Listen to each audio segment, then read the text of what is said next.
أعوذ بالله من الشيطان الرجيم بسم الله الرحمن الرحيم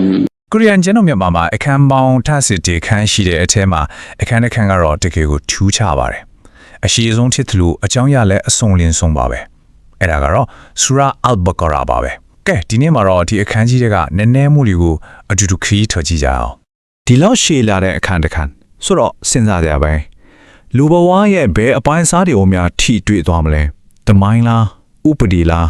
းယုံကြည်မှုအကြောင်းလားဘလို့လမ်းညွှန်မှုတွေပါနေမလဲဆိုတာတကယ်ကိုစိတ်ဝင်စားဖို့ကောင်းပါတယ်။ကဲအဖြေတွေကိုအတူတူရှာကြည့်ကြတာပေါ့။ကဲဒီတစ်ခေါက်လေ့လာမှုမှာအဓိကမှတ်တိုင်၅ခုကိုဖျက်သွားပါမယ်။ပထမဆုံးလူသားမျိုးနွယ်အတွက်လမ်းညွှန်မှုနဲ့စမယ်။ပြီးရင်တော့ရှေးလူမျိုးတွေစီကသင်ခန်းစာတွေပြီးတော့ Ibrahim နဲ့ Cap ကျုံးတော်အကြောင်းနောက်တစ်ခုကတရားမျှတတဲ့လူဖွဲ့စည်းတစ်ခုတိဆောက်ပုံအဆုံးမှာတော့အထင်ရှားဆုံး IS တော်တစ်ပိုင်နဲ့အဆုံးသတ်ပါမယ်။ဟုတ်ပြီအခန်းတိုင်းမှာသူ့ရဲ့ရည်ရွယ်ချက်ဆိုတာရှိတာပေါ့။ဒီတော့ပထမဆုံးအနေနဲ့ဆူရာအယ်ဘကာရာကသူ့ဘလို့ mix ထားလဲ။ तू ကဘသူတွေကိုစကားပြောနေတာလဲဆိုတာကိုကြည့်လိုက်ကြအောင်။ဆူရာအယ်ဘကာရာဆိုတာကတော့အာယတ်တော်နေတာ86ပို့တောင်ပါတဲ့ကုရ်အာန်ရဲ့ဒုတိယအခန်းပေါ့။ဒါပေမဲ့စိတ်ဝင်စားစရာကောင်းတာကအယ်ဘကာရာဆိုတဲ့စကားလုံးရဲ့အတိတ်ဘေကနွားမာတဲ့။ဟုတ်ပါတယ်နွားမာပါ။ဘာဖြစ်လို့ဒီလောက်အေးပါတဲ့အခန်းကြီးကိုနွားမာတကောင်ရဲ့ဇလန်ကိုအစွဲပြုခိနာမည်ပေးထားရတာလဲ။အဲ့ဒီကြောင့်ကတော့ကျွန်တော်တို့နောက်ပိုင်းမှာဆက်ပြီးလေ့လာသွားကြပါမယ်ဒီဆူရာအစမှာတန်ဘာမှအချင်းဆွဲမနေဘူးတို့ရဲ့အဓိထရည်ရွယ်ချက်ကိုတန်းပြီးတော့ကျင်ညာလိုက်တာပဲဒီကျမ်းဟာတန်တဲ့ဖြစ်စရာမရှိတဲ့လမ်းညွှန်မှုပဲတဲ့တကယ်တော့ယုံကြည်မှုအပြည့်နဲ့စတင်လိုက်တဲ့ကျင်ညာချက်တစ်ခုလို့ဆိုရမှာပါအဲ့မှာစိတ်ဝင်စားဖို့ကောင်းတာကဘာလဲဆိုတော့ဒီလမ်းညွှန်မှုကိုလူတွေဘလို့တုံ့ပြန်ကြမလဲဆိုတာကိုအုပ်စုတုံးစုခွဲပြီးပုံဖော်ပြထားတယ်ပထမအုပ်စုကတော့အဲ့ဒါကိုနှလုံးသားနဲ့အပြည့်အဝလက်ခံတဲ့ယုံကြည်သူတွေပေါ့ဒုတိယအုပ်စုကတော့အမှန်တရားကိုလုံးဝကိုပယ်ချတဲ့မယုံကြည်သူတွေပြီးတော့တတိယအုပ်စုသူတို့ကတော့အပေါ်ယာမှာယုံကြည်ခြင်းကြောင့်ဆောင်ပြီးအတွင်းစိတ်ထဲမှာတော့ငင်းပယ်နေတဲ့ရေချုံတွေပါပဲဒီအုပ်စုတုံးစုနဲ့လူသားတွေရဲ့တုံ့ပြန်မှုမျိုးကိုအစမှကတည်းကပုံကျန်းရေးဆွဲပြလိုက်တယ်လို့ပါပဲလမ်းညွှန်မှုကြောင့်ပြောရင်တမိုင်းထဲကသင်ခန်းစာတွေကိုလည်းခြံထားခဲ့လို့မရဘူးပေါ့ဆိုတော့ဒုတိယပိုင်းမှာအတိတ်ကလူမျိုးတစုအထူးသဖြင့်အစ္စရေးလီလူမျိုးတွေရဲ့ယုံကြည်မှုနဲ့နာခံမှုဆိုင်ရာခီးချမ်းကိုတစ်ချက်ပြန်လဲကြည့်ကြရအောင်သူတို့ရဲ့ဇလန်ကတကယ်ကိုအတက်အကျတွေနဲ့ပြည်နေတာပါတစ်ဖက်မှာအီဂျစ်ပြည်ကဖိနှိပ်မှုတွေနဲ့လွတ်မြောက်ခဲ့တယ်တမန်တော်မူစာကနေတဆင်ပြည့်ညတ်တော်တွေလက်ခံရရှိခဲ့တယ်ဒါပေမဲ့တိတ်မချလိုက်ပါဘူးရှင်နာယောကိုကိုးကွယ်ပြီးလမ်းလွဲခဲ့ကြဖြစ်အောင်အဲ့ဒီအဖြစ်တဲ့အားလုံးကပဲနောက်ဆုံးမှာနာခံမှုဆိုတာဘာလဲဆိုတာကိုစမ်းသပ်မဲ့နွားမဇလန်စီကိုဥတီသွားစေခဲ့တာပါကဲဒီဆူရာရဲ့နာမည်ဖြစ်လာခဲ့တဲ့နွားမဇလန်ရဲ့အဓိကအချက်ကဒီလိုပါလူသတ်မှုတစ်ခုကိုဖြည့်ရှင်းဖို့ဖျားသခင်ကနွားမတကောင်ကိုတတ်ပါဆိုတဲ့ရုပ်ရှင်တဲ့အမိန့်တစ်ခုပဲပေးခဲ့တာဒါပေမဲ့သူတို့ကချက်ချင်းမလိုက်နာဘူးမင်းဟိုနေတစ်ခုပြီးတစ်ခုထုတ်တော့တာပဲဘယ်လိုအယောင်ဖျားမှလဲအသက်ကတော့ဘယ်လောက်လဲဆိုပြီးတော့လေဒီမင်းဟိုနေကတကယ်သိချင်လို့ထက်တောင်းကိုရှောင်လွှဲချင်တဲ့တွန်းဆုပ်မှုကိုပြနေတာပေါ့အဆုံးမှာတော့ခက်ခဲနဲ့လိုက်နာခဲ့ပြီးတော့မှအဖြစ်ကိုရှာတွေ့ပါကြတယ်ဆိုတော့ဒီဇလန်ကနေရတဲ့သင်္ကန်းစာကရှင်းရှင်းလေးပါပဲဒါပေမဲ့တို့လက်ထီမိတယ်ယုံကြည်မှုအပြည့်နဲ့ချက်ချင်းနာခံတာနဲ့တွန့်ဆုပ်ပြီးတော့မလုတ်ချင်လောက်တာကြကကွာချချက်ကဘလောက်တောင်ကြီးမားတယ်လဲဆိုတာကိုပြက်သားမြင်သာစေခဲ့တာပါနာခံမှုအကြောင်းပြောပြီးဆိုတော့နာခံမှုရဲ့အကောင်းဆုံးစံပြပုဂ္ဂိုလ်တရားအကြောင်းကိုစတိကြအောင်သူကတော့တမန်တော်အိဘရာဟင်ပါပဲသူနဲ့မက်ကာမြို့ကကပ်ပကြောင်တော်ကိုတိဆောက်ခဲ့တဲ့ဇက်ကြောင်းကယုံကြည်မှုရဲ့အုတ်မြစ်တစ်ခုလိုပါပဲဒီဆူရာထဲမှာတမန်တော်အိဘရာဟင်ကိုဘယ်လိုဖော်ထားလဲဆိုတော့ဖျားသခင်ရဲ့စံတတ်မှုတွေကိုအောင်မြင်စွာကြော်ဖြတ်နိုင်ခဲ့သူတားတော်အစ္စမာအီနဲ့အတူကပ်ကြောင်းတော်ကိုတိဆောက်ခဲ့သူပြီးတော့သူ့ရဲ့မျိုးဆက်ကန်တွေတမန်တော်တပါပေါ်ထုံးလာဖို့ဆူတောင်းခဲ့သူနောက်ဆုံးအနေနဲ့ဖျားတဆူတွေကိုသာကိုးကွယ်ယုံကြည်မှုရဲ့အကောင်းဆုံးစံပြမှုကိုဖြစ်ဖော်ပြထားတာတွေ့ရပါတယ်အဲ့နောက်ဒီခန်းထဲမှာတကယ်ကိုအရေးပါတဲ့အလက်ပြောင်းကြီးတစ်ခုပါလာပါတယ်အဲ့ဒါကဘာလဲဆိုတော့ဝုပြုရရက်ကိပလာကိုဂျေရုဆလင်ကနေအိဘရာဟင်တိဆောက်ခဲ့တဲ့မက်ကာမြို့ကကပ်ပအကြောင်းတော်ဘက်ကိုပြောင်းလဲဖို့အမိန့်ချခဲ့တာပါပဲဒီအပြောင်းလဲကမွတ်စလင်ဖွဲ့စည်းအတွက်တီချာလက္ခဏာတစ်ခုကိုသတ်မှတ်ပေးလိုက်တယ်လို့အိဘရာဟင်ရဲ့မူလယုံကြည်မှုအမွေအနှစ်ကိုလည်းတိုက်ရိုက်ပြန်လဲချိတ်ဆက်ပေးလိုက်တာဖြစ်ပါတယ်ဟုတ်ပါပြီတမိုင်းတဲကသင်ခန်းစာတယ်ယုံကြည်မှုရဲ့အုတ်မြစ်တွေကြော်ပြောပြီးပြီဆိုတော့အခုဒီဆူရာကလက်တွေ့ဘဝအတွက်အစီအစဉ်တွေကိုချပြဖို့အလဲရောက်လာပါပြီတရားမျှတတဲ့လူအဖွဲ့အစည်းတစ်ခုကိုဘယ်လိုတိဆောက်ကြမလဲဆိုတဲ့လမ်းညွှန်ချက်တွေစီကိုကူးပြောင်းသွားကြတာပေါ့ဒီလမ်းညွှန်ချက်တွေကတကယ်ကိုကျေပြန့်ပါတယ်လူဘဝရဲ့ကနာပေါင်းစုံကိုလမ်းခြုံထားတယ်ဥပမာဝိပုမှုဘက်မှာဆိုရင်ဥပုတီလာစောင့်ထိန်တာကစိတ်ကိုတန့်စင်စေဖို့လူမှုရေးဘက်မှာကြတော့ ဘေးကန်းစွန့်ကြဲတာတရားမျှတဲ့လက်စားချင်မှုဥပဒေတွေကအတရဝင်းကိုခိုင်မာစေဖို့ပေါ့စီးပွားရေးမှာလည်းအတိုးယူတာကိုတားမြစ်တယ်စာချုပ်စာတမ်းတွေကိုတိတိကျကျထားရမယ်ဒါတွေအားလုံးကမျှတမှုကိုအာမခံပေးဖို့ပါပြောရရင်ဒါတွေအားလုံးကညီညွတ်မျှတဲ့လူဖွဲ့စည်းတစ်ခုအတွက်မရှိမဖြစ်လိုအပ်တဲ့အစိပ်ပိုင်းတွေပါပဲ 986ဒီနံပါတ်ကပဲဒီအခန်းဘလောက်တောင်ခြေပြန့်လဲဆိုတော့ပြနေတာပါယုံကြည်ချက်တမိုင်းလူမှုရေးစီးပွားရေးဥပဒေလမ်းညွှန်ချက်တွေအားလုံးကိုအခန်းတစ်ခန်းထဲမှာတင်ပြည့်ပြည့်စုံစုံဖော်ပြထားတာပါ ကဲနောက်ဆုံးအပိုင်းကိုရောက်လာပါပြီဒီအပိုင်းမှာတော့ဒီစူရာတကူလုံးရဲ့ဘာသာရေးဆိုင်ကအထွတ်အထိပ်လူတောင်ပိုးလို့ရတဲ့အခန်းငယ်တစ်ကိုကြောင့်ကိုလေ့လာကြပါမယ် ဒီဆူရာရဲ့အဆုံးပိုင်းနားလေးမှာကုရ်အာန်ကျမ်းတော်များတစ်ခုလုံးမှာအကျော်ကြားဆုံးပြီးတော့အလေးအမြတ်ထားခံရဆုံးအာယတ်တော်တစ်ပိုက်ပါဝင်ပါတယ်အဲ့ဒါကတော့အာယတ်အယ်ကူရစီလို့ခေါ်တဲ့ပလင်တော်ဆိုင်ရာအာယတ်တော်ပါပဲ ဒီအရက်တော်ကဖျားသခင်ရဲ့ဂုဏ်တော်တွေကိုတကယ်ကိုအစွမ်းထက်မြက်စွာဖော်ပြထားတာပါအတဲ့ဘယ်ကတော့အလားအရှင်မြတ်ထိုရှင်မြတ်မတပါအခြားခေါ်ကူကိုရအရှင်မရှိအမြဲရှင်သန်တော်မူသောအမြဲတည်တံ့တော်မူသောအရှင်ဖြစ်တော်မူ၏ဆိုပြီးအစချီထားပါတယ်ပြီးတော့အရှင်မြတ်ရဲ့အတိပညာနဲ့တန်ခိုးတော်ဟာမိုးကောင်းကင်တဲ့မြေကြီးကိုဘယ်လိုလွှမ်းခြုံထားတယ်ဆိုတော့ကိုဖော်ပြပြီးအဆုံးသတ်ထားတာပါဒါကြောင့်လေဒီအာယတ်တော်ကိုဘုရားသခင်ရဲ့အကျွမ်းမဲ့တန်ခိုးအတိပညာနဲ့အချုပ်အခြာအာဏာကိုအတိုးချုပ်ဆုံးတဲ့အစွမ်းထက်ဆုံးဖော်ပြထားတဲ့ကြီးညာချက်တစ်ခုအဖြစ်သတ်မှတ်ကြတာပေါ့ကဲအားလုံးကိုပြန်ချုပ်ကြည့်ရရင်ဆူရာအယ်ဘကရာကနေဘာတွေသိခဲ့ရတယ်လဲဒီအခန်းဟာယုံကြည်မှုအတွက်အခြေခံမူပေါင်းတွေကိုချမှတ်ပေးတယ်။တမိုင်းကိုသင်ခန်းစာအဖြစ်ပြန်ပြတယ်။ဒီအားများတဲ့လူဖွဲ့စည်းတစ်ခုထွက်လမ်းညွှန်ချက်တွေပေးတယ်။ပြီးတော့နောက်ဆုံးမှဖျားသခင်ရဲ့ဂုဏ်တော်တွေကိုနက်နက်ရှိုင်းရှိုင်းဖော်ပြပြီးအဆုံးသတ်ထားတယ်ပါ။ဒီလောက်ကျယ်ပြန့်တဲ့လမ်းညွှန်ချက်တွေကိုလေးလာပြီးတဲ့နောက်မှာတော့မြေခွန်းတစ်ခုကြံခဲ့ပါတယ်။ဆူရာအယ်ဘကရာဆိုတာအတိတ်ကတမိုင်းမတန်တစ်ခုပဲလား။ဒါမှမဟုတ်မျက်မှောက်ခေရဲ့စင်ခေါ်မှုတွေအတွက်အခုထိတိုင်းအသုံးဝင်နေစေဖြစ်တဲ့တက်ရှိလမ်းညွှန်တစ်ခုလား။အဲ့ဒီအဖြေကတော့လေလာဆင်ခြင်သူတွေအတွက်ပဲဖြစ်ပါလိမ့်မယ် ဒီနေ့မှာတော့ကျမ်းတော်မြတ်ကုရ်အာန်ရဲ့အရှိဆုံးအခန်းဖြစ်တဲ့ဒုတိယမြောက်ဆူရာအယ်ဘကရာ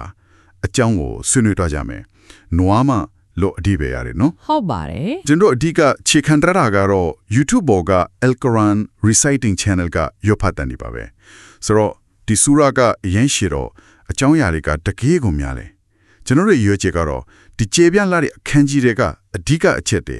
သူ့ရဲ့အနှစ်သာရကဘာလဲဆိုတာကိုထုတ်နှုတ်ကြည့်ဖို့ပါပဲ ဟုတ်ပါတယ်ဆူရာအယ်ဘကရာကလည်းဘာသာရေးကျမ်းတစ်ခုဆိုတာထပ်ပေါ်တယ်လို့ပြောလို့ရတယ်သူကလူ့ဖွဲ့စည်းတစ်ခုလုံးအတွက်ဖွဲ့စည်းပုံအခြေခံဥပဒေလိုမျိုးပဲ ။အော်စိတ်ဝင်စားဖို့ကောင်းတယ် ဟုတ်တယ်ယုံကြည်မှုရဲ့အခြေခံတွေပါတယ်သမိုင်းသင်ခန်းစာတွေပါတယ်ဥပဒေတွေလူမှုကျင့်ဝတ်တွေအကုန်လုံးကိုပေါင်းစပ်ထားတာ ။နာမည်ကိုနွားမလို့ပေးထားတာကတော့နည်းနည်းထူးဆန်းတယ်လို့ထင်စရာပဲနော် ကောင်းတဲ့ပတ်သက်တဲ့ဇလန်တစ်ပုဒ်ကိုအမှတ်တရဖြစ်စေတာပေါ့အဲ့ဒီဇလန်ကနာခံမှုနဲ့ပတ်သက်ပြီးစိတ်ဝင်စားစရာသင်ခန်းစာတစ်ခုပေးပါတယ် ။ကဲဒါဆိုအစကနေစလိုက်ကြအောင်။ဆူရာရဲ့ဖွင့်မှာပဲဒီကျမ်းဟာဘဒူတွေအတွက်လမ်းညွှန်ဖြစ်တဲ့ဆိုတာကိုတိတိကျကျပြောထားတယ်လေ။မတကီရင်ဆိုတဲ့သူတွေအတွက်တဲ့ ဟုတ်ကဲ့ အဲ့ဒီမတကီရင်ဆိုတာဘယ်လိုလူမျိုးတွေကိုဆိုလိုတာလဲ မတကီရင်ဆိုတာကိုတက်ရိုက်ပါစားပြန်ရင်တော့ဖြေရသခင်ကိုကြောက်ရွံ့ယိုတည်သူများပေါ့ဒါပေမဲ့ကျမ်းကတ်သူအတိတ်တွေကိုပို့ပြီးရှင်းအောင်အရေးချင်းနေနဲ့တတ်မှတ်ပေးထားတယ် ။ ဆိုတော့သူတို့ကပထမတစ်ချက်မျက်စိနဲ့မမြင်နိုင်တဲ့အကွဲကအရာတွေကိုယုံကြည်တယ်ဒုတိယကဆွာလတ်လို့ခေါ်တဲ့ဝတ်ပြုမှုကိုမှန်မှန်ကန်ကန်ထူထောင်တယ် ဟုတ်ပြီ တတိယကတော့သူတို့ကိုပေးသနာထားတဲ့ຢာတွေထဲကနေပြန်လူတန်းနေပြီးတော့ဒီကုရ်အာန်ကျမ်းအပြင်အရင်ကကျမ်းဟုံးတွေကိုပါယုံကြည်ရမယ်နောက်ဆုံးတစ်ခုကတမလွန်ဘဝကိုခိုင်ခိုင်မာမာယုံကြည်ကြသူတွေပေါ့ ဒီနေရာကတကယ်ကိုစိတ်ဝင်စားဖို့ကောင်းလာပြီ။ယုံကြည်သူတွေအကြောင်းပြောပြီးတာနဲ့နောက်ထပ်လူအုပ်စုနှစ်ခုအကြောင်းကိုချက်ချင်းဆက်ပြောထားတာပဲ ဟုတ်တယ်နှိုက်ရှင်ပြထားတာ ။အဲ့ဒါတွေကကာဖာမယုံကြည်သူတွေနဲ့မူနာဖစ်အရေးချုံများပေါ့နော်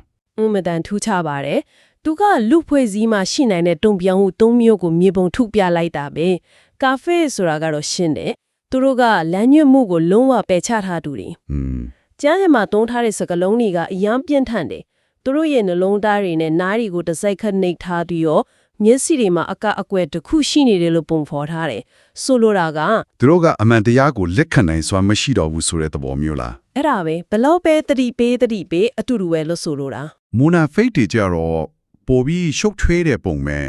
ဲသူတို့ကဟိုဘက်လက်မချဒီဘက်လက်မချနဲ့ အတီးကြပဲ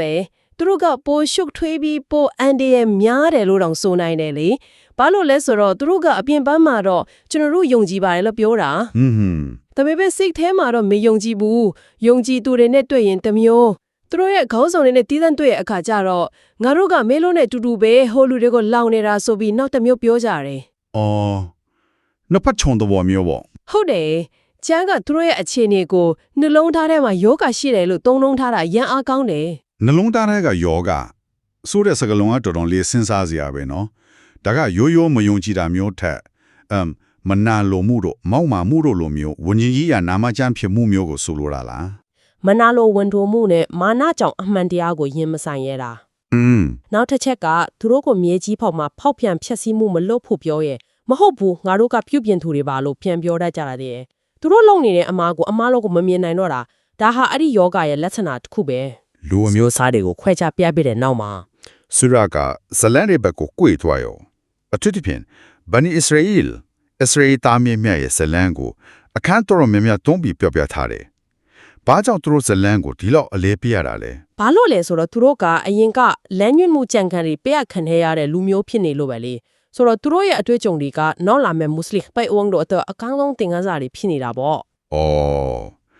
သူတို့ရဲ့အမားတွေကနေသင်ယူဖို့သဘောမျိုးလား။ဟုတ်တယ်သူတို့ဘယ်နေရာမှာအောင်မြင်ခဲ့တယ်ဘယ်နေရာမှာလမ်းချော်သွားတယ်ဆိုတာကိုပြတယ်။ဥပမာဖျားသခင်ကသူတို့ကိုဖာရိုဘူယန်ရဲ့ကြံ့ပွဲနေပင်လယ်နီကိုနှချမ်းခွဲပြီးအဖဝင်နေကဲတင်ခဲ့တယ်။ဒါဟာအကြီးမားဆုံးကျေးဇူးတော်တစ်ခုပဲလေ။ဒါပေမဲ့အဲ့ဒီလိုကြီးမားတဲ့ကျေးဇူးတော်ကိုရပြီးမကြခင်မှာပဲသူတို့ရွှေနွားရုပ်ထုကိုကိုးကွယ်တဲ့အမားကြီးကိုကျူးလွန်ခဲ့ကြပြန်ရောဟုတ်တယ်အဲ့ဒီဖြစ်ရကလူတဘာဝရဲ့အားနည်းချက်ကိုဖော်ပြနေတာပဲ Prophet Musa ကတောင်ပေါ်ကိုရက်40သွားနေတဲ့အချိန်လေးကိုတော့သူတို့မဆောင်နိုင်ခဲ့ဘူးမျက်စိရှိမှညင်တာတဲ့ကိုးကွယ်တာတစ်ခုကိုအမြန်ဖန်တီးလိုက်ကြတယ်ဒါကသူတို့ရဲ့ယုံကြည်မှုမခိုင်းမာမှုနဲ့စိတ်မရှည်မှုကိုပြတာပေါ့နော်အဲ့ဒါပဲအဲ့ဒီနောက်မှာတော့ဒီဆူရာရဲ့နာမည်ဖြစ်လာတဲ့နွားမဇလန်ရောက်လာရောဒီဇလန်ကလည်းတော်တော်ထူးဆန်းတယ်လူသားမှုကိုဖော်ထုတ်ဖို့နွားမတကောင်ကိုတက်ခိုင်းတယ်ဆိုတာကဟုတ်တယ်အဖြစ်ကဒီလိုပါသူတို့ကြားထဲမှာလူသက်မှုတစ်ခုဖြစ်ပြီးတရားခံရှာမရတော့ဘူးဆိုတော့ Prophet Musa ကသင်ဖျားသခင်ကိုမေးတယ်အဖြစ်ကနွားမတကောင်ကိုတက်ပြီးအသေးကောင်ကိုအဲ့ဒီနွားမရဲ့အစိပ်ပိုင်းတစ်ခုနဲ့ရိုက်လိုက်ဒါဆိုအသေးကောင်ကသူ့ကိုတက်တဲ့သူကိုခြောက်ပြလိမ့်မယ်ဆိုပြီးလာတယ်ဒါပေမဲ့သူတို့ကအမိန့်ကိုချက်ချင်းမလိုက်နိုင်ပဲမေးခွန်းကြီးအများကြီးပြန်မေးကြတယ်နော်ဘလို့နွားမလဲဘာရောင်လဲဆိုပြီးအသေးစိတ်တွေလိုက်မေးနေကြတာအဲ့ဒီချက်ကဒီဇလန်ရဲ့အဓိကသင်ခန်းစာပဲဘယ်လိုပြောမလဲတခါတလေကျမတို့လှုပ်ချင်စိတ်မရှိတဲ့လှုပ်တစ်ခုကိုရင်ဆိုင်ရတဲ့အခါမလိုအပ်တဲ့မေးခွန်းတွေအများကြီးမေးပြီးအချိန်ဆွဲတတ်တယ်လေ။အော်ရှုပ်ထွေးအောင်လုပ်ပေးတာမျိုးဟုတ်တယ်သူတို့ကတကယ်သိချင်လို့မေးနေတာထက်အလုံးမလုပ်ချင်လို့အကြောပြည့်ချက်တွေရှာနေတာနဲ့ပို့တူပဲဆိုတော့သူတို့ရဲ့မေးခွန်းတွေများလာလေသူတို့ရှာရမယ့်နွားမရဲ့တမတ်ချက်တွေကပိုပြီးရှားပါခက်ခဲသွားလေပဲဒါဆိုဘီနီအစ္စရေးလေရဲ့ထတ်တလေပဋိညာဉ်ဖောက်ဖျက်မှုတွေကြောင့်ဓမ္မဤရမလက်ဟာမှုတစ်ခုဖြစ်လာတယ်လို့ဆိုလိုတာလားအဲ့ဒီနောက်မှာပဲဆူရာကဇလန်ကိုအားလုံးရဲ့ဘိုးဘေးဖြစ်တဲ့ Prophet Ibrahim စီကိုခေါ်သွားတယ်တိကျပဲသူတို့ရဲ့ကြားရှုံးမှုတွေနဲ့သင်္ကန်းစာယူတီးတဲ့နောက်ဒါဆိုလမ်းမှန်ကဘယ်မှာလဲဆိုတဲ့မေးခွန်းရဲ့အဖြေကိုပေးတာပဲအဖြေကတော့မူလပထမယုံကြည်မှုရဲ့အရင်းမြစ်ဖြစ်တဲ့ Ibrahim စီကိုပြန်သွားဖို့ပဲလေဟောကာ့ဖ်ကျောင်းတော်ကိုပြန်လဲတိဆောက်ခဲ့တဲ့ဇလန်ပေါ့ဟုတ်တယ်သူနဲ့တူတာအစ္စမာအီတို့မက္ကာမြို့ကကာ့ဖ်ကျောင်းတော်ကိုပြန်လဲတိဆောက်ခဲ့ပုံကိုဖော်ပြတယ်ဒါကအရေးကြီးတဲ့အလက်ပြောင်းတစ်ခုပဲသူတို့ကျောင်းတော်ကိုတိဆောက်ရင်ဆူတောင်းခဲ့တဲ့ဒိုအာကလည်းအနာဂတ်အတွက်မျှော်မှန်းချက်ကြီးနဲ့တောင်းထားတာနော်ကျွန်တော်မျိုးတို့ကိုအရှင်းတန်လက်နက်ချသူများထည့်စေတော်မူပါကျွန်တော်မျိုးတို့ရဲ့မျိုးဆက်တဲကနေလေအရှင်းတန်လက်နက်ချတဲ့လူမျိုးတစုကိုပေါ်ထွန်းစေတော်မူပါတယ်ဟုတ်ပါတယ်အဲ့ဒီဆူတောင်းဟာနောက်ဆုံးမှာ Prophet Muhammad ပွင့်ပေါ်လာခြင်းနဲ့ပြည့်စုံခဲ့တယ်လို့အစ္စလာမ်မှာယုံကြည်ကြတယ်လေဒါကဘာကိုပြလဲဆိုတာအစ္စလာမ်သာသနာဟာအသစ်ဆက်ဘာသာတရားတစ်ခုမဟုတ်ပဲ Ibrahim ရဲ့မူလလမ်းစဉ်ကိုပြန်လည်ဖော်ထုတ်ဆက်ခံတာဖြစ်တယ်ဆိုတဲ့အချက်ပဲတန်နဲ့စကားမဆက်အစောပိုင်းမွတ်စလင်တွေကဂျေရုဆလင်ကိုမျက်နှာမူပြီးဝတ်ပြုခဲ့ကြတယ်ဆိုတာကျွန်တော်မသိခဲ့ဘူးအဲ့ဒီကနေမက္ကာကကပ်ဖာကျောင်းတော်ဘက်ကိုကိဘလာဝတ်ပြုရပြောင်းဖို့အမိန့်ချလာတာကတော်တော်ကြီးမားတဲ့စံတမှုတစ်ခုချက်ခဲ့မှာပဲနော်တေချာပေါက်ပါအဲ့ဒီအချိန်ကမဒီနာမြို့မှာဂျူးလူမျိုးတွေနဲ့အတူရှင်တွဲနေထိုင်နေရတာလေဆိုတော့ဒီအပြောင်းလဲကမွတ်စလင်အတိုက်အဝင်းကိုကိုယ်ပိုင်လက္ခဏာတည်တံ့တစ်ခုပေးလိုက်တာပဲ အော်ကိုယ့်ရဲ့ identity ကိုတိဆောက်လိုက်တာပေါ့ ဟုတ်တယ်သူတို့ဟာအရင်လူတွေနောက်လိုက်မဟုတ်တော့ပဲအီဗရာဟင်ရဲ့ဟမွေအနစ်ကိုတိုက်ရိုက်ဆက်ခံသူတွေဖြစ်သွားတယ်တချိန်ငယ်မှာပဲဒါကတကယ်ယုံကြည်သူအစစ်အမှန်ကဘယ်သူလဲဆိုတာကိုစစ်ဆေးလိုက်တာပဲ သူကမင်းကိုချက်ချင်းလိုက်နာတယ်လေဘသူကချီတုံဖြစ်မလဲဆိုတာကိုပေါ့ အဲ့ဒါပဲရှင်းရှင်းလင်းလင်းမြင်သာစေခဲ့တယ် တမိုင်းနဲ့ယုံကြည်မှုအခြေခံတွေကနေဆူရာကလက်တွေ့ဘဝဥပဒေတွေပဲကိုရောက်လာပြန်ရော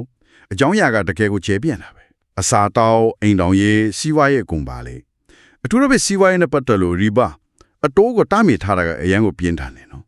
ဖေဝါတကယ်နဲ့တွေ့ရတမန်တော်ကိုစစ်ကြင်ညာခြင်းနဲ့တောင်နိုင်ထားတယ် ဟုတ်တယ်ဒါကအပေါ်ယံကြည့်ရင်စီးပွားရေးဥပဒေတစ်ခုပြင်မယ်သူ့ရဲ့အတွင်းတဘောကလူမှုတရားမျှတမှုကိုအခြေခံတယ်အတိုးစနစ်ဆိုတာငွေရှိတဲ့သူကအလုံးမလုံးပဲငွေကိုပဲအလုံးလုံးခိုင်းပြီးစင်းရဲသားရဲ့ချွေးနှင်းစာကိုစုပ်ယူရစနစ်လို့ရှုမြင်တယ်လေ ဒါကလူမှုရေးမညီမျှမှုကိုဖြစ်စေတယ်ပေါ့ ဒီလိုအမျက်ထုတ်တဲ့စနစ်ကိုဖရာသခင်နဲ့စစ်ကြင်ညာတယ်လို့ပြောတာကအဲ့ဒီစနစ်ဟာဖရာသခင်ရဲ့ကရုဏာတရားနဲ့တရားမျှတမှုအပေါ်အခြေခံတဲ့လူဖွဲ့စီတိဆောက်ရေးကိုတိုက်ရိုက်စင်ခေါ်နေလို့ပဲ စာချုပ်စာတမ်းနဲ့ပတ်သက်တဲ့လမ်းညွှန်ချက်ကလည်းအသေးစိတ်ကြားလွန်လို့အံ့စောမိတယ်အကျွေးကိစ္စတစ်ခုကိုစာနဲ့ပေနဲ့ရေးဖို့တတ်တဲ့နေရာထားဖို့ညွှန်ကြားထားတဲ့အာယတ်နိစနစ်ကကိုအန်မှာအရှိဆုံးချမိုက်ဆိုပဲ ဟုတ်ပါတယ်ဒါကပိုင်ဆိုင်မှုအခွင့်အရေးနဲ့ပဋိပက္ခဖြေရှင်းရေးကိုဘလောက်အလေးထားလဲဆိုတာပြတယ်ရှင့်နေဒီတရားရုံးတွေမတွင်ကျဲသေးတဲ့ခေတ်မှာအပြန်လည်ယုံကြည်မှုပြပြတာဒီအငင်းပွားမှုတွေမဖြစ်အောင်အစာကလေးကရှင်းရှင်းလင်းလင်းဖြစ်အောင်လုပ်ထားခိုင်းတာပေါ့ နေဦးနဖတ်စလုံးရဲ့အခွင့်အရေးကိုကာကွယ်ပေးပြီးသားဖြစ်သွားတာပါနော် ဟုတ်တယ်တရားမျှတမှုနဲ့ရှင်းလင်းပြသမှုကိုလူဖွဲ့စည်းရဲ့အခြေခံအုတ်မြစ်အဖြစ်သတ်မှတ်လိုက်တာပဲ ဟုတ်ပြီဆူရာအလ်ဘကာရာရဲ့ဥပဒေဒီဇလန်ဒီအများကြီးထဲကမှာအထွတ်အထိပ်လို့ပြောလို့ရတဲ့တနေရာရှိတယ်လေအဲ့ဒါကတော့အာယတ်အလ်ကူစီလို့လူတီများတဲ့အာယတ်21ပဲဒီကျမ်းပိတ်လေးတစ်ခုတည်းကဘာကြောင့်ဒီလောက်အစွမ်းတဲ့လို့ယူဆကြတာလဲ အာယတ်အလ်ကူစီကတော့တကယ်အနှစ်ချုပ်ပဲဖျားတခင်ဆိုတာဘလို့ဇက်လဲဆိုတာကိုအပြေဆုံးနဲ့အားအကောင်ဆုံးပုံဖော်ထားလို့ပဲစဉ်းစားကြည့်လေပထမဆုံးပါပြောလဲဆိုတော့ဖျားကတဆူတဲ့ပဲအမြဲတမ်းအသက်ရှင်နေလေသူကဘရမမအိပ်ဘူးမငိုက်ဘူးတဲ့ဒီအချက်လေးကယူရှင်မဲ့အရန်နဲ့ရွှိုင်းတယ်စကြဝဠာကြီးတစ်ခုလုံးကိုထိန်းချုပ်နေတဲ့အရှင်ကခဏလေးထိဖြစ်အိပ်ပျော်သွားလို့မေးခနဲ့ဖေသွားလို့မဖြစ်ဘူးမလားသူ့ရဲ့အဆောင်ရှော့ကအမြဲတမ်းစက္ကန့်မလားရှိနေတယ်ဆိုရင်အတိတ်ဖေပဲပြီးတော့သူ့ရဲ့အချို့အခြာအာနာနဲ့အတိပညာအကြောင်းကိုဆက်ပြောထားတယ် ဟုတ်တယ်ကောင်းကင်နဲ့မြေကြီးပေါ်ကသူ့ဟာချီးပဲတယ်သူ့ရဲ့အတိပညာကအတိတ်ပစ္စုပန်အနာကအကုန်လုံးကိုလွှမ်းခြုံထားလေကျွန်တော်တို့လူတွေကတော့သူခွင့်ပြုတဲ့လောက်ပဲသိနိုင်နေလी ဟော သူ့ရဲ့ကိုယ်စီထီနာတို့ပဲဆိုကြပါစို့အဲ့ဒါကကောင်းကင်နဲ့မြေကြီးကိုလွှမ်းခြုံထားတယ်ဆိုတာကသူ့ရဲ့တန်ခိုးအာဏာဘလောက်ကြီးမားတယ်ဆိုတာကိုပုံဖော်ပြလိုက်တာပဲဆိုဒီအာယတ်တစ်ခုလုံးကကြောက်ရွံ့မှုထက်ယုံကြည်ကိုးစားမှုနဲ့လုံခြုံမှုကိုပိုပြီးခံစားရစေတယ် ဒီနေ့ဆွေးနွေးခဲ့တာတွေကိုပြန်ကြည့်ရင်ဆွီရာအလ်ဘကာရာဟာလမ်းညွှန်ချမ်းတတ်မဟုတ်တော့ဘူးလူ့အဖွဲ့အစည်းတစ်ခုကိုဘလို့တီးဆိုးရမလဲဆိုတဲ့ blueprint ကိုလိုပဲ ဟုတ်ပါတယ် ယုံကြည်မှုရဲ့အဓိပ္ပာယ်ဖွင့်ဆိုချက်ကနေစပြီးတော့တမိုင်းရဲ့သံဃန်းစာတွေပြီးတော့တရားမျှတတွေတာယာတဲ့လူပေါင်းဖြစ်ဖို့အတွက်လက်တွေ့ကြတဲ့ဥပဒေတွေအထိအစွန်အလယ်မယ်နော် ဒါအပြင်ဒီဆူရက်ရဲ့နှလုံးသားမှာရှိတဲ့အခြေခံမူတစ်ခုကိုလည်းမမေ့ပင်ဘူးလေအာယတ်2266မှာပါတဲ့ဘာသာရေးမှာအတင်းအကျပ်နိုင်အထက်ပြုခြင်းမရှိဆိုတဲ့စကားရပ်ပဲ အဲ့ဒါအရန်အရေးကြီးရဲ့အချက်ပဲ ဟုတ်တယ်လမ်းမှန်နဲ့လမ်းမှားကိုရှင်းရှင်းလင်းလင်းခွဲခြားပြပြီးမို့ယုံကြည်မှုဆိုတာချင်းချောက်ပြီးတွတ်တွင်းရမယ့်အရာမဟုတ်ဘူးတူဦးချင်းစီရဲ့ညံနေရှင်တဲ့ရွေးချယ်မှုတစ်ခုသာဖြစ်တယ်ဆိုတာကိုအခိုင်အမာပြောလိုက်တာပဲ ကောင်းပြီဒါဆိုရင်ဒီနေ့ဆွေးနွေးမှုကိုနားထောင်သူတွေအတွက်နောက်ဆုံးစဉ်းစားစရာလေးတစ်ခုနဲ့အဆုံးသတ်လိုက်ခြင်းတယ်ဆူရရဲ့နောက်ဆုံးအာယတ်2286မှာပါတဲ့ဆူတောင်းတစ်ခုကိုအာယုစိုက်ကြည့်စေခြင်းတယ်အဲ့ဒီမှာအိုးအရှင်ကျွန်တော်မျိုးတို့မေးလျော်သွားရှင်သို့မဟုတ်မာယွန်းသွားရှင်ကျွန်တော်မျိုးတို့ကိုအပြစ်မယူတော်မူပါနဲ့ကျွန်တော်မျိုးတို့မစွမ်းနိုင်သည့်ဝင်ကိုမထမ်းစေတော်မူပါနဲ့ဆိုပြီးတောင်းလျှောက်ထားတာပါဒီဆူတောင်းကလူသားတစ်ယောက်ရဲ့အာနယ်ချက်ကိုဝန်ခံမှုဘုရားသခင်ရဲ့ကရုဏာတော်ကိုမိခိုအားထားမှုနဲ့ပြည့်ပြည့်စုံမှုမရှိတဲ့လူသားတစ်ယောက်အနေနဲ့လမ်းညွှန်မှုအတွက်အမြဲတောင့်တနေရတဲ့သဘောတဘာဝကိုဘလူရောင်ပြန်ဟန်နေတယ်ဆိုတာကိုတွေးတောကြည့်ဖို့တိုက်တွန်းရင်းနဲ့ပဲဒီနေ့အတွက်ဒီမှာပဲနေကုတ်ချုပ်လိုက်ကြရအောင် အမြင်မတူကွဲပြားမှုများကိုဆွေးနွေးတင်ပြခြင်းအစီအစဉ်နဲ့ကြိုးဆိုပါရစေ ဟုတ်ကဲ့ပါဒီနေ့ကျမတို့ဆွေးနွေးကြမယ့်အကြောင်းအရာကတော့ကုရ်အာန်ကျမ်းတော်မြတ်ရဲ့အရှိဆုံးနဲ့အထင်ရှားဆုံးအခန်းတစ်ခုဖြစ်တဲ့ဆူရာအယ်ဘကရာပေါ့နော်သူ့ရဲ့အဓိကပေးခြင်းတဲ့သတင်းစကားကဘာလဲဆိုတာပါပဲ ဟုတ်ပါတယ်ဒီအခန်းကတော်တော်လေးကျယ်ပြန့်ပြီးတော့အကြောင်းအရာမျိုးစုံပါဝင်တော့သူ့ရဲ့အဓိကဆိုလိုရင်းကိုဘယ်လိုရှုမြင်ကြမလဲဆိုတာကအင်မတန်စိတ်ဝင်စားစရာကောင်းတဲ့မေခုတစ်ခုဖြစ်လာတယ်ဆိုတော့ကျွန်တော်တို့ဒီနေ့အဓိကဆွေးနွေးသွားမယ့်မေခုကတော့ဒီအခန်းဟာအဓိကအားဖြင့်မဒီနာမြို့မှာအခြေတည်ရှမွတ်စလင်လူအဖွဲ့အစည်းသက်အတွက်တရားမျှတတဲ့စနစ်တစ်ခုထူထောင်ဖို့လိုအပ်တဲ့ဥပဒေတွေစီမင်းစည်းကမ်းတွေကိုအဓိကထားတဲ့လမ်းညွှန်ကြမ်းတစ်ခုလား တတ်မမော့အဲ့ဒီဥပဒေတွေထက်ပေါ်ရေးကြီးတဲ့လူတဦးချင်းစီရဲ့အတွင်းစိတ်ပိုင်းဆိုင်ရာခီးစဉ်။အိုမှာယုံကြည်မှုခိုင်မာရေးစံတတ်မှုတွေကိုကြော်လွှားခြင်းနောင်တရခြင်းနဲ့ဖျားတခင်ထံအကျွေးမဲ့စက္ကတ်အနံ့ချင်းဆိုတဲ့အချက်ဒီကိုအဓိကထားတဲ့လမ်းညွှန်ချက်တစ်ခုလားဆိုတာပါပဲ ကျွန်တော်ကတော့ဒီအခန်းရဲ့အဓိကရည်ရွယ်ချက်ဟ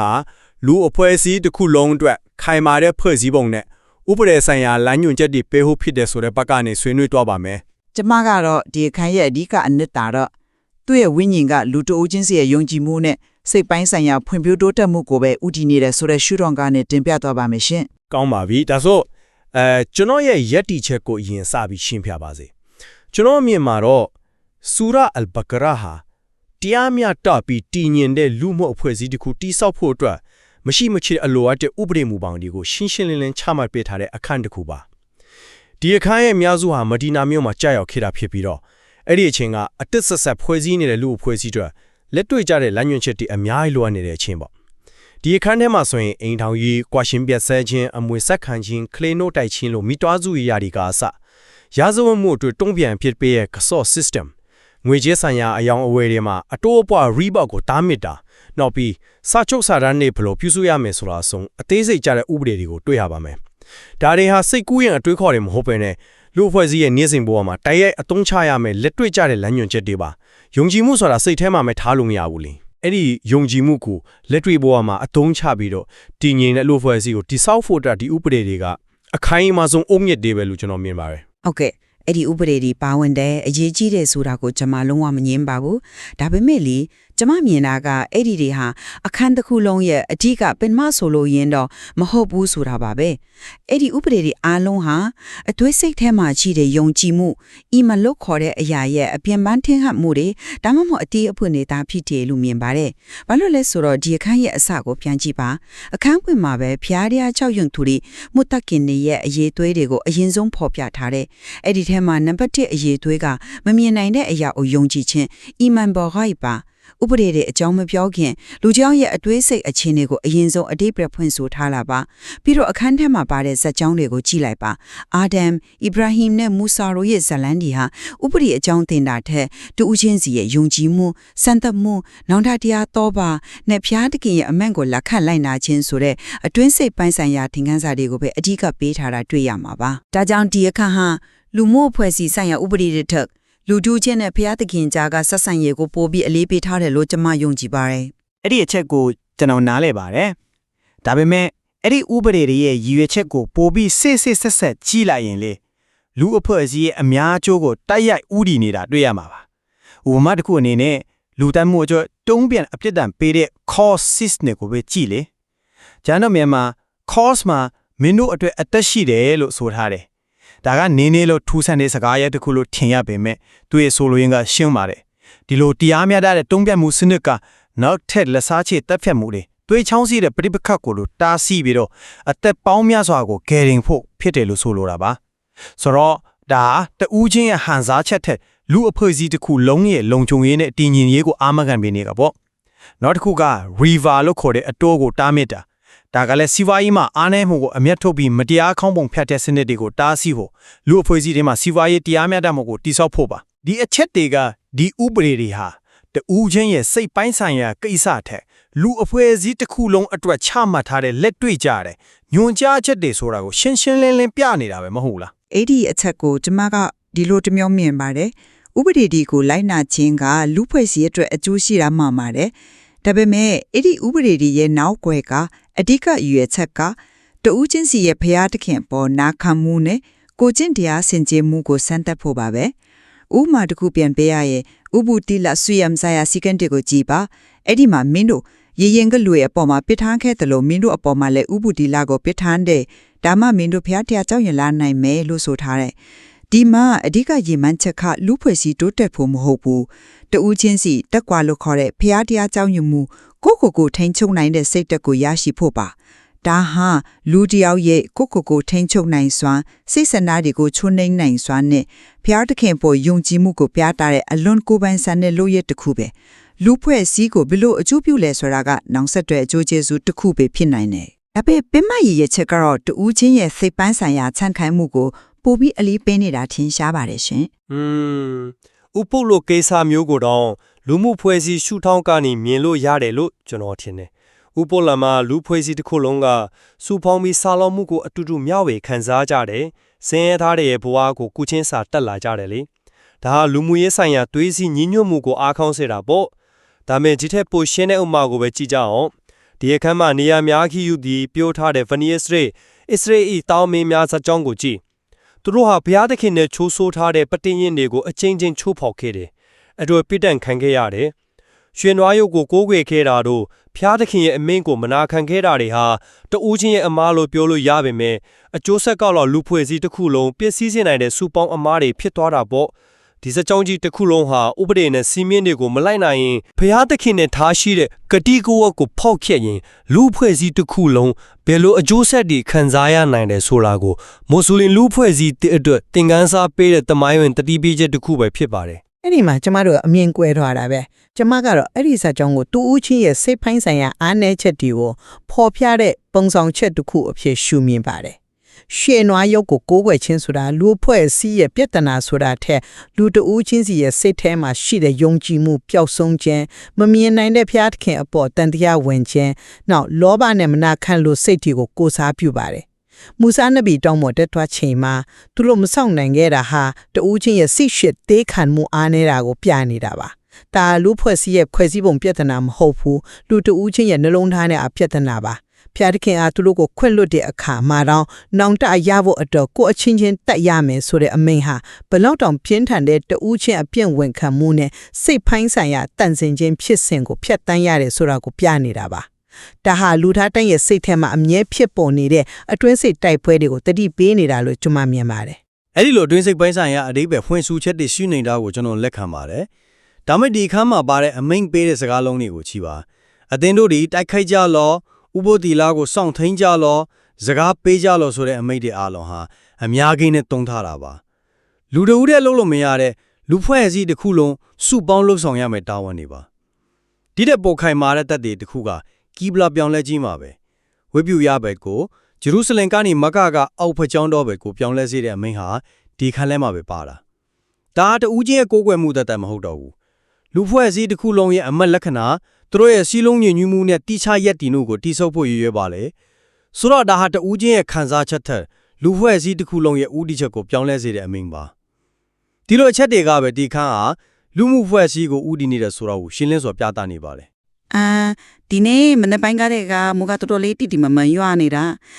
နေ့လေလောက်ဒီမတိသေးဘူးဆိုရင်တော့အပြင်းထွားဖို့စီစဉ်ခါတဲ့အလုပ်ကိစ္စတွေကိုဖြတ်ပြီးအိမ်ထဲမှာပဲအေးစစ်စစ်အနားယူဖေးလုပ်တယ်ဟုတ်ပါတယ်အဲ့ဒီလိုစုပေါင်းလှုပ်ဆောင်ရမယ့်အမိန့်တွေရှိပါတယ်ဒါပေမဲ့အဲ့ဒီအမိန့်တွေကိုလိုက်နာနိုင်ဖို့အတွက်လိုအပ်တဲ့စိတ်ဓာတ်ကိုပိတ်ခဲ့ရမှာလဲ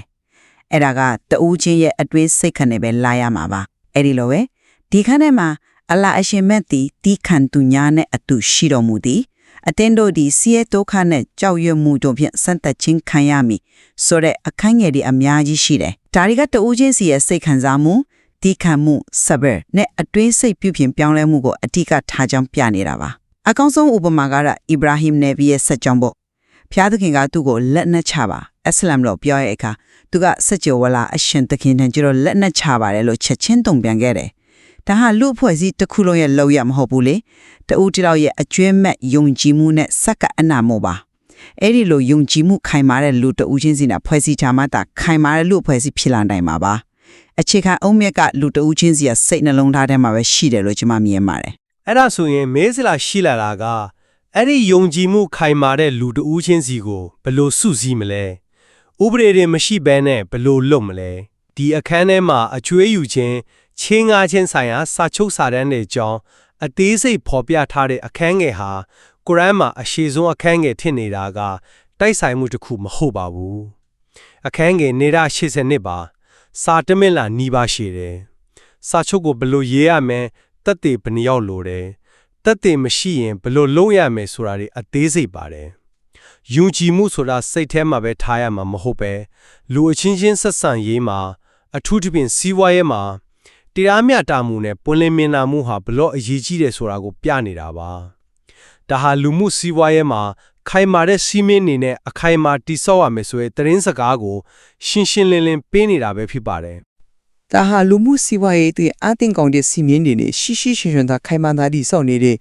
အရေးပညာတွေကိုခွဲတဲ့ဒါယုံကီတွေနဲ့ဆက်ဆက်နေတဲ့သတင်းစကားအဖြစ်မေ့ဆန့်ရှင်သိမ်းပါတယ် အဲ့ဒါဆိုရင်မေးစရာရှိလာတာပါအဲ့ဒီယုံကြည်မှုခိုင်မာတဲ့လူတူဦးချင်းစီကိုဘယ်လိုစုစည်းမလဲဥပဒေတွေမရှိဘဲနဲ့ဘယ်လိုလုပ်မလဲဒီအခန်းထဲမှာအကျွေးယူခြင်းချင်းငါချင်းဆိုင်ရာစာချုပ်စာတမ်းတွေအကြောင်းအသေးစိတ်ဖော်ပြထားတဲ့အခန်းငယ်ဟာကုရ်အာန်မှာအရှိဆုံးအခန်းငယ်ဖြစ်နေတာကတိုက်ဆိုင်မှုတစ်ခုမဟုတ်ပါဘူးအခန်းငယ်182ပါစာတမျက်နှာနီးပါးရှိတယ်စာချုပ်ကိုဘယ်လိုရေးရမလဲတက်တေဘယ်နှယောက်လိုတယ်တက်တေမရှိရင်ဘယ်လိုလုပ်ရမလဲဆိုတာတွေအသေးစိတ်ပါတယ်ယုံကြည်မှုဆိုတာစိတ်ထဲမှာပဲထားရမှာမဟုတ်ပဲလူအချင်းချင်းဆက်ဆံရေးမှာအထူးသဖြင့်စီးပွားရေးမှာ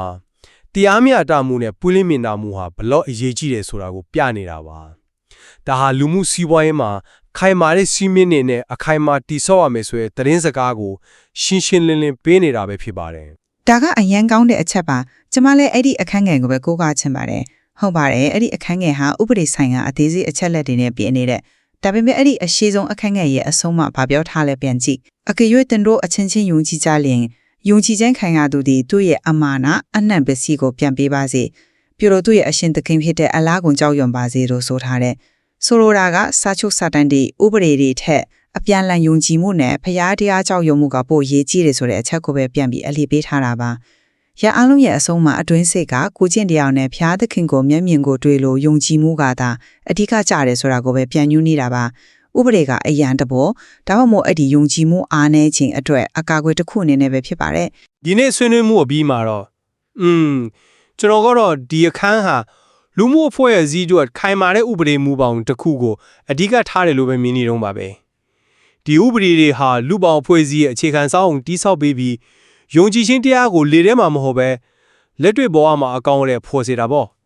ဒါပေမဲ့ကျွန်တော်တခုပို့ပြီးရှင်းရှင်းလင်းလင်းမြင်လာတာကတော့ဒီဥပဒေတွေကိုအတက်ဝင်စေမဲ့လိုင်းနာကျင့်သုံးစေမဲ့တွန်းအားကတော့လူတို့ဦးချင်းစီရဲ့အတွင်းစိတ်ယုံကြည်မှုခိုင်မာဖို့လိုအပ်တဲ့ချက်ပါပဲ ဟုတ်ကဲ့ကျမတို့ကတော့အဓိကလူတူဦးချင်းရဲ့ဖျားသခင်နဲ့ဆက်သွယ်မှုယုံကြည်မှုနဲ့အတွင်းစိတ်တန့်စင်မှုပါပဲဒါပေမဲ့ဒီနေ့ဆွေးနွေးမှုကနေကျမလည်းသဘောပေါက်လာတာကတော့အဲ့ဒီအတွင်းစိတ်ခီးစဉ်ဟာလေထဲမှာတိဆောက်လို့မရဘူးလက်တွေ့ဘဝမှာချင်းချင်းတရားမျှတစွာဆက်ဆံနိုင်ဖို့ဒီလိုဥပဒေဆိုင်ရာလမ်းညွှန်ချက်တွေကမရှိမဖြစ်လို့အတဲ့အကောက်အကွယ်ဒီလမ်းပြမီပုံဒီဖြစ်တဲ့ဆိုတာကိုလည်းပုံနာလည်လာပါတယ် ဟုတ်ပါတယ်ဒီတော့ဒီရှုထောင့်တစ်ခုကတစ်ခုနဲ့တစ်ခုဆန့်ကျင်နေတာထက်အပြန်လန်ချိတ်ဆက်မေခွန်နေတယ်လို့ဆိုနိုင်မှာထင်ပါတယ်အဓိကမြေကုန်းကဘေးအားကအခြေခံအုံမြင့်လေဘေးအားကအဒီအုံမြင့်ပေါ်မှာတီးဆော့ဖားတဲ့အဆောက်အုံလဲဆိုတာပါပဲဒီခါအလုံးနဲ့နေပြီးရှုထောင့်မောင်းဆောင်ကလည်းလေးလာသုံးသက်နိုင်တဲ့အကြောင်းအရာတွေနဲ့တင်းနိုင်နေတာမို့ဒီနေ့ကျွန်တော်တို့ရဲ့ဆွေးနွေးမှုဟာဒီကျေပြန့်တဲ့အကြောင်းအရာရဲ့မျက်နှာပြင်ကိုအစပြောယုံမျှတာဖြစ်ပါတယ် ဒီဆွေးနွေးမှုကိုနားထောင်ပြီးတဲ့နောက်မှာဒီအကြောင်းအရာပေါ်ပုံမနစ်ဆိုင်စွာစဉ်းစားသုံးသပ်ဖို့တိုက်တွန်းရင်ဒီအစီအစဉ်ကိုဒီမှာပဲအဆုံးသတ်လိုက်ပါ မင်္ဂလာပါဒီနေ့ကျွန်တော်တို့လေးလာသုံးသပ်ဖို့ရောက်လာတာတော့ Al-Quran Reciting YouTube Channel ရ Surah Al-Baqarah Full Fast Reciting ဆိုတဲ့ဗီဒီယိုတစ်ခုပါနိုင်နဲ့ချီပြီးရှယ်တဲ့ Surah တစ်ခုလုံးကိုမိနစ်40ကျော်နဲ့အပြီးရွတ်ထားတာဆိုတော့တော်တော်လေးစိတ်ဝင်စားဖို့ကောင်းတယ်ဒီရွတ်ဖတ်မှုရဲ့အကျိုးသက်ရောက်မှုကိုဘလို့ပိုပြီးမြင့်တင်နိုင်မလဲဆိုတော့ကိုအတူတူဆွေးနွေးကြည့်ကြအောင် ဟုတ် fast reciting ဆိုတဲ့ခေါင်းစဉ်ကိုမြင်လိုက်တာနဲ့ပထမဆုံးတွေးမိတာကဘသူအတွက်လဲဆိုတဲ့မေးခွန်းပဲအဲ့ဒီနေရာမှာပဲကျမတို့ရဲ့ပထမဆုံးသုံးသပ်ချင်တဲ့အချက်ကပေါ်လာတာပဲဗီဒီယိုရဲ့ရည်ရွယ်ချက်ကိုပို့ပြီးရှင်းလင်းစွာသတ်မှတ်ပေးခြင်းအပြင်လေရည်ရွယ်ထားတဲ့ပရိသတ်ကိုပို့ပြီးထိထိရောက်ရောက်ဆွဲဆောင်နိုင်မှာပါ အဲ့ဒီချက်ကိုကျွန်တော်လည်းသတိထားမိတယ် fast reciting ဆိုတာကဘာလို့ထားလဲဆိုတာကိုတော့ပြောနေပေမဲ့ ဟုတ်တယ်ဘာကြောင့်လုပ်လဲဆိုတာကိုမပြောထားဘူး အဲ့ဒါပဲဘလို့အကျိုးရှိလဲဆိုတာကိုကြည့်တဲ့သူကချက်ချင်းမသိနိုင်ဘူးလေဆိုတော့ကြည့်တဲ့သူတယောက်ကဒါဟာ တတီလို့ခေါ်တဲ့စီးနဲ့ခန်းနဲ့အတန်နဲ့အထန်ထားမာနဲ့ရွတ်တာကိုအားနေလို့အမြန်ရွတ်တယ်လို့အထင်မှားသွားနိုင်တယ် တကယ်ပဲအထင်မှားသွားနိုင်လေအမှန်တော့ဒါကအားနည်းချက်မဟုတ်ပဲတိကျတဲ့လိုအပ်ချက်တစ်ခုအတွက်ဖန်တီးထားတဲ့အားသာချက်တစ်ခုဖြစ်နိုင်တယ်လေဥပမာကျမ်းတော်မြတ်ကိုအလွတ်ကျက်ထားတဲ့သူတွေ Hafiz တွေအတွက်ပြန်နှွေးဖို့ review လုပ်တာမျိုးလား ဒါမှမဟုတ်အလုတ်တော့အလုတ်ပြန်ခြင်းမှာစူရာတစ်ခုလုံးကိုအပီနားထောင်ခြင်းတဲ့သူတွေအတွက်အချိန်ကုန်တတ်တာအောင်လုပ်ပေးထားတာလား အဲ့ဒီဘာကြောင့်လဲဆိုတာကိုရှင်းရှင်းလင်းလင်းမပြောပြထားတာကအဓိကအားနည်းချက်ပဲလို့မြင်တယ် ဒါဆိုဒီပြဿနာကိုဘယ်လိုဖြေရှင်းရင်ကောင်းမလဲ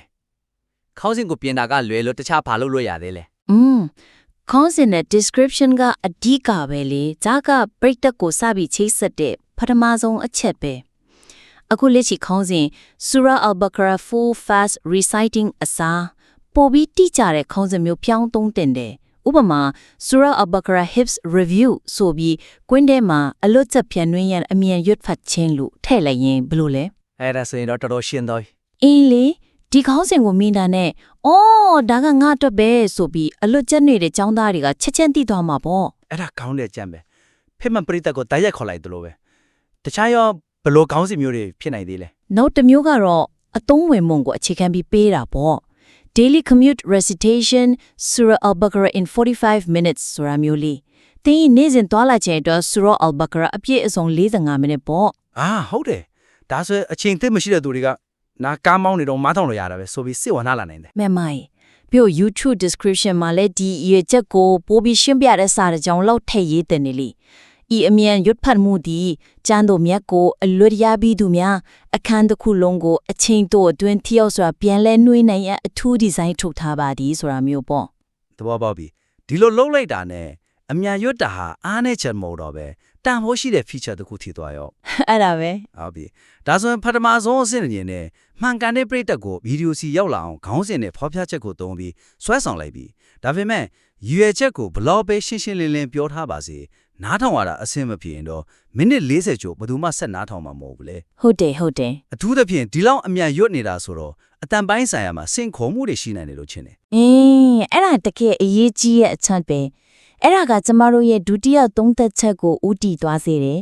နားထောင်သူပင်မနှွမ်းတဲ့မှုမဖြစ်စေပဲရွတ်ဖတ်တန်ရဲ့ရှင်းလင်းပြတ်သားမှုကိုအဓိကချထိမ့်သိမ့်နိုင်ဖို့အတွက်အတန်ပိုင်းဆိုင်ရာအရေးသွေးကိုမျက်နှုံးနဲ့လိုက်လျောညီထွေးဖြစ်အောင်မြင့်တင်သင့်တယ် ဟုတ်တယ်အမြန်ရွတ်တဲ့အခါနားထောင်သူဘက်ကအာယုံစိုက်မှုပို့လို့တယ်လေအတန်ကနည်းနည်းလေးဝါသွားလာနဲ့ဒါမှမဟုတ်အထန်တိုးကျယ်မကြီးတာနဲ့ဘဲစကလုံးကိုရွတ်လိုက်မှမသိပဲကြံခဲ့နိုင်တယ်နောက်ပြီးကျွန်တော်တတိထားမိတာက Surah Al-Baqarah လို့အကြောင်းအရာစုံလေးနဲ့ Surah မှာဥပဒေအကြောင်းပုံပြင်အကြောင်းဒိုအားအကြောင်းတွေပြောင်းသွားပြီမဲ့ ရွတ်ဖတ်တဲ့အတန်နဲ့အတန်ထားနဲ့အရှင်ကတသမတီးနေပါဖြစ်နေတယ်ဒါကအချိန်ကြာလာတဲ့အခါနားထောင်ရတာနည်းနည်းညီးငွေ့စရာဖြစ်သွားစေနိုင်တယ်မှန်ပါတယ် monotonous ဖြစ်သွားတာပေါ့အရှင်ကမြန်နေပြီလားအတန်နဲ့အတန်ထားကလည်းတပုံလန်လေးဆိုရင်နားထောင်သူရဲ့ဦးနောက်ကခဏလေးနဲ့ပင်ပန်းသွားနိုင်တယ်ဒီတော့အကြံပြုချင်တာက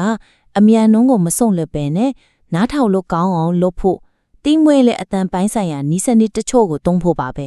ညီပညာပိုင်းဆိုင်ရာအကြံပြုချက်တွေလားဘယ်လိုမျိုးလဲ ဟုတ်တယ်ပထမဆုံးက audio compression သုံးဖို့ပဲ podcast ဒီမှာအတန်ကောင်းကောင်းနားထောင်ရင်ကြားဖို့မှာပါစကားပြောတဲ့သူကတိုးတိုးရေးပြောလိုက်ကြည်ကြလေးပြောလိုက်လို့ဖြစ်မဲ့နားထောင်တဲ့သူကြားရတဲ့အတန်ကအထိုးချက်သိမကွာဘူးအဲ့ဒါ compression ကြောင့်ပဲ ဟုတ်ကဲ့ ဒီနည်းပညာကိုသုံးလိုက်ရင်ရွတ်ဖတ်တန်တွေကအတန်တိုးသွားတဲ့စကားလုံးတွေတော့ကြည်ကြည်လင်လင်ကြားနေရမှာအထူးသဖြင့်အမြန်ရွတ်တဲ့အခါပျောက်လွဲတဲ့အတန်ထွက်လေးတွေအတွက်ရန်သုံးဝင်တယ် ဒါဆိုရင်အတန်ဖတ်တဲ့ PC တွေကလည်းအရေးပါမှာပေါ့နော် တခြားတာပေါ့အရေးအသိကြီး microphone နဲ့ pop filter လိုမျိုးကအခြေခံလို့အချက်ပဲအထူးသဖြင့် scene နဲ့ shin လိုအတန်မျိုးတွေ fa နဲ့ fa လိုလေးနဲ့ထွက်ရတဲ့အတန်မျိုးတွေကြည်လင်ဖို့တိုက်ရေးကြီးတယ်ဒါကနိပညာပိုင်းနောက်တစ်ပိုင်းကရွတ်ဖတ်တဲ့ပုံစံနဲ့ပတ်သက်တယ်အမြန်ရွတ်ဖတ်ခြင်းဆိုပေမဲ့စာရုပ်တရုပ်လိုတစ်ဆက်တည်းသွားနေဖို့မလိုဘူးလေ ဘယ်လိုမျိုးပြောင်းလဲလို့ရမလဲအရှိန်ကို short လိုက်ရမှာလား အရှိန်ကို short ဖို့မဟုတ်ဘူးဒါပေမဲ့အဓိကအကြောင်းအရာအကူပြောင်းခြင်းမှာတတိထားပြီးခဏလေးရနာမှုထည့်ပြီးလို့ရတယ်တစ်စက္ကန့်2စက္ကန့်လောက်ပဲ ဥပမာအာဒန်ရဲ့ပုံပြန်မစခင်အားရဲ့30မတိုင်မီမှာခဏလေးအသက်ရှူရနားလိုက်ကြမျိုးဒါမှမဟုတ်ဥပုပ်နဲ့ပတ်သက်တဲ့အားရဲ့183မတိုင်မီမှာခဏလေးနားလိုက်ကြမျိုးကနားထောင်သူကိုโอเคအကြောင်းအရာတစ်ခုလာအောင်မယ်ဆိုတဲ့အချက်ပြမှုပေးတယ်အဲ့ဒါကောင်းတယ်ဒါကသူတို့ရဲ့စိတ်ကိုပြန်လဲပြင်ဆင်ဖို့အချိန်ပေးတယ်လို့ဖြစ်ပြီးဆက်ပေးအာယုံဆိုင်နိုင်အောင်ကုညူပေးတယ်လေဟောတဘောဘောကြီးအရှင်ကိုမဒီကိုင်စင်ရဲ့ dynamic ထီအောင်လုပ်တာပေါ့အတန်ပိုင်းကိုဒီလောက်ထိပြင်ဆင်ပြီးသွားရင်တော့ဒါကတကယ်ကိုအည်သွေးမြင့်တဲ့ audio file တစ်ခုဖြစ်သွားပြီဒါပေမဲ့ဒါက YouTube video လေဟုတ်တယ်မြင်ပိုင်းမှာတော့ဗာဒီလုပ်ပေးနိုင်တယ်လေဒီတိုင်းပုံညင်ကြီးတစ်ခုတည်းနဲ့တော့အခွင့်အရေးတစ်ခုကိုလက်လွတ်နေတယ်လို့ပဲအဲ့ဒါကျမတို့ရဲ့တတိယနဲ့နောက်ဆုံးသုံးသပ်ချက်ပဲရိုးရှင်းပြီးအာယုံမနှောက်စေတဲ့ပုံရိပ်ဆိုင်ရာအထောက်အကူတွေပေါင်းစပ်ထည့်သွင်းခြင်းအဖြစ်ဗီဒီယိုကိုနားထောင်ယုံတက်အတွေ့အကြုံကနေတကြွစွာလေးလာသုံးသပ်နိုင်တဲ့ကိရိယာတစ်ခုအဖြစ်ပြောင်းလဲနိုင်ပါတယ်မှန်လေလက်ရှိမှာဒါနောက်ခံမှာပုံရိပ်တပုံတည်းဆိုတော့အမြင်အာယုံနဲ့သင်ယူတဲ့သူတွေ visual learners တွေအထွေရောရွတ်ဖတ်မှုကိုလိုက်ပြီးလေ့လာခြင်းသူတွေအတွက်ရောအားနည်းချက်ကြီးတစ်ခုဖြစ်နေတယ်ဟုတ်တယ်အထူးသဖြင့်ဒီလောက်အမြန်ရွတ်နေချင်မှာနားထောင်သူတယောက်ကဖုန်းကိုခဏကြည့်လိုက်ပြီးပြန်နားထောင်တဲ့အခါငါ့ကိုဘယ်နေရာရောက်နေပြီလဲဆိုတာမျက်ခြေပြတ်သွားဖို့အရန်လွယ်တယ်တော်တော်များများဒီလို channel တွေမှာအဲ့ဒီပြဿနာရှိတယ်သူတို့ပြန်ရှာချင်းတော့ video timeline bar ကိုဟိုရွှေ့ဒီရွှေ့လုပ်နေတာအဆင်မပြေဘူးလေအဲ့ဒါကိုဖြည့်ရှင်းဖို့နီးလန်းနေအများကြီးရှိတယ်အလွယ်ဆုံးကနေအခက်ဆုံးအဆင့်ဆင့်ပြောပြမယ်ကောင်းတယ်အလွယ်ဆုံးချက်ချင်းလုပ်လို့ရတာကဘာဖြစ်မလဲအလွယ်ဆုံးနဲ့အထီရောက်ဆုံးကတော့ YouTube ရဲ့ chapters feature ကိုသုံးတာပဲဗီဒီယိုတင်ထားမိထားဆိုရင်တောင် description ထဲမှာအချိန်မှတ်နဲ့ခေါင်းစဉ်လေးတွေသွားထည့်လိုက်ရုံပဲဥပမာ 0.00 နီတန် 3.15 Adami ပုံပြင် 7.40 နွားမကြီးပုံပြင် 25.10 Ayat al-Kursi ဆိုပြီးအပိုင်းတွေခွဲပေးလိုက်တာဩအဲ့ဒါဆို timeline bar မှာအပိုင်းလေးတွေပေါ်လာမေးကိုလိုချင်းတဲ့အပိုင်းကိုတန်းနေပြီးသွားလို့ရတာပေါ့အဲ့ဒါပဲအသုံးပြုရတာကိုအစင်များစွာပိုကောင်းသွားစေလေ chapters ကတော့ကိုလိုရင်တဲ့အပိုင်းကိုတန်းတော့သွားတာပေါ့ဒါပေမဲ့နားထောင်နေရင်နဲ့ငါအခုဘယ်အာယတ်နာမှာရောက်နေပြီလဲဆိုတာမျိုးသိချင်ရင်တော့ chapters ကအဆင်ပြေပါမလားအဲ့ဒီအတွက်ဆိုရင်တော့နောက်တစ်ဆင့်တက်ရမယ်မျက်နှာပြင်ရဲ့ထောင်းတက်နေတာမှာအချိန်နဲ့တက်ပြီးညီအာယတ်နံပါတ်ကိုပြပေးတဲ့ကောင်တာလေးတစ်ခုထည့်ပြီးလို့ရတယ်counter လေးဟုတ်တယ်ရွတ်ဖတ်တန်တဲ့အတူနံပါတ်လေးက28 29 30ဆိုပြီးတက်သွားမယ်ဆိုရင်နားထောင်သူကဘယ်နေရာရောက်နေလဲဆိုတာအမြဲသိနေမှာဒါကဗီဒီယိုကို edit လုပ်တော့ကထည့်ရမှာဆိုတော့ chapters လောက်မလွယ်ပေမဲ့တန်ဖိုးရရှိတဲ့ feature တစ်ခုပဲကြည့်ရှုသူကိုလုံးဝမျက်ခြေမပြတ်စေတော့ဘူးပေါ့ဒါဆိုရင်အစီမြင့်ဆုံးအကောင်းဆုံးကတော့ဘာဖြစ်မလဲဒီ channel ကိုတခြား channel တွေနဲ့တာထွားစေမယ့်အရာမျိုးပေါ့အဲ့ရကတော့ karaoke လိုမျိုးစာတန်းထိုးစနစ်ပဲရွတ်ဖတ်နေတဲ့ Arabic စာလုံးတွေကို highlight လုပ်ပြီးပြတာမျိုးပေါ့။အိုးအဲ့ဒါဆိုအများကြီးထောက်ကူဖြစ်မှာဟုတ်တယ်အမြန်ရွတ်နေတဲ့အတွက်မျက်စိကစာသားတိုင်းလိုက်ပြီးနားကအတန်မို့ကြားရတဲ့အခါအာယုံစူးစိုက်မှုရောမှတ်သားနိုင်စွမ်းရောအများကြီးတက်လာတယ်။ဒါကဗီဒီယိုကို passive listening ကနေ active learning tool တစ်ခုဖြစ်လုံးဝပြောင်းလဲပေးလိုက်တာပဲ။အခုတပြည့် hips ပြန်နှွှဲနေတဲ့သူအတွက်ဆိုရင်အမားရွေးမရှိအောင်စစ်ဆေးဖို့တော့အကောင်းဆုံးကိရိယာဖြစ်သွားလိမ့်မယ်။မှန်ပါတယ်။လို့ရတာတော့အချင်းကုန်ပညာသားပါပဲမဲ့ဒီလိုလုပ်ပေးနိုင်တဲ့ channel ကရှားတဲ့အတွက်ပရိသတ်ရဲ့တစ္ဆာဆောင်တည်မှုကိုထိချပေါ်ရမှာပဲကောင်းလိုက်တဲ့အချက်ဉာဏ်ဒီပဲဒီနေ့ဆွေးနွေးခဲ့တာတွေကိုအချင်းချုပ်ကြည့်အောင်ပထမဆုံးအချက်ကဗီဒီယိုရဲ့တိကျတဲ့ရည်ရွယ်ချက်ကိုပရိသတ်တွေရှင်းလင်းအောင်လုပ်ဖို့ပဲဒါကအလူချက်ပြန်နှွေဖို့လားအချင်းတော်အတွင်းနားထောင်ဖို့လားဆိုတာကိုခေါင်းစဉ်နဲ့ဖော်ပြချက်မှာထင်ထင်ရှားရှားပြောပြရမယ်ဒါကို positioning လို့ပြောလို့ရမယ်ဖို့အတန်အရေးသွေးကို compression လိုမျိုးနည်းပညာနဲ့ကြီးလင်းပြတ်သားအောင်လုပ်ကြပြီးတော့အကြောင်းအရာအခုအပြောင်းရည်တွေမှာတိမ်မွေ့တဲ့ရနာမှုလေးတွေထည့်ပြီး monotonous မဖြစ်အောင်လုပ်တာဒါကိုတော့ polishing ပေါ့နောက်ဆုံးချက်ကတော့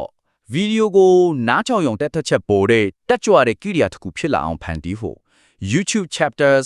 internet number ပြကိရိယာနဲ့စာထမ်းထိုးတယ်လို့မျိုးပုံရင်ဆိုင်ရာအထောက်အကူတွေပေါင်းစပ်ထည့်သွင်းတာ providing tools လို့ခေါ်နိုင်မယ် positioning polishing and providing tools ပေါ့အဲ့ဒီသုံးချက်ကိုအကောင့်ထဲပေါ်လိုက်ရင်ဒီဗီဒီယိုရဲ့တန်ဖိုးကအများကြီးတက်သွားမှခြေကြလေ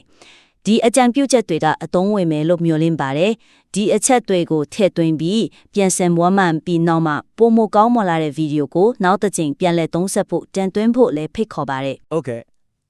ဒီလိုအသားချက်တွေကိုပိုပြီးထိရောက်အောင်လုပ်ခြင်းအပြင်ကြည့်ရှုသူတွေအတွက် တကယ်ကိုတန်ဖိုးမဖြတ်နိုင်တဲ့အရင်အမြင့်တစ်ခုဖြစ်လာမှာပါ